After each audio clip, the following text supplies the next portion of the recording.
Ipinapahayag ko ang pambihirang pabor ng Diyos sa inyong lahat. Naway mabuksan ang mga pintuan upang dumating sa inyo ang mga pananalaping ito ngayon sa pangalan ni Jesus. Nakikita ko ang Diyos ngayon na nagbubukas at nagpapalaya ng mga kaloob. May mga kaloob kayong para sa kaharian ng Diyos. Kayo ay ginawa niya na may taglay na mga kaloob na ito.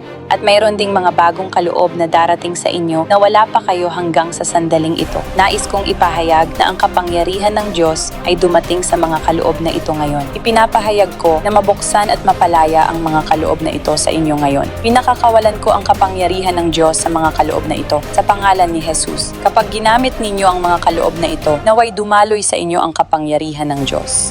Lahat ng mga kaloob na ito, mga malikhaing kaloob, mga kaloob sa musika, mga kaloob sa teknolohiya, sa paggamit ng mga camera at mga kaloob sa negosyo, tanggapin ninyo ang kapangyarihan ng Diyos sa mga ito sa pangalan ni Jesus. Nagbubukas ang Diyos ng mga pintuan. Sa revival na ito, ang lahat ay mas malaki at mas mabilis na sumusulong kaysa dati. Ang mga pintuang dati ninyong kinatok, ngunit hindi nabuksan, ay binubuksan na ngayon ng Diyos. At ang mga pintuang inakala ninyong napakalaki upang katukin, ay sinasabi ng Diyos ngayon, katukin ninyo ang mga ito. Mag-isip ng mas malaki. Anumang mga ideyang ibigay ng Diyos sa inyo upang lumaganap ang revival na ito. Pinakakawalan ko ang pabor ng Diyos sa inyong buhay. Naway sa bawat pagkatok ninyo sa mga pintuang iyon ay mabuksan ang mga ito.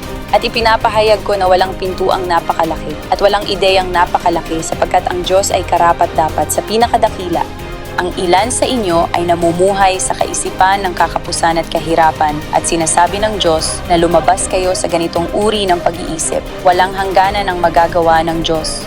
Kaya ipinapahayag ko na kapag kayo ay kumatok, ang mga pintuan ay mabubuksan at ipinapahayag ko rin na lalawak ang inyong pag-iisip.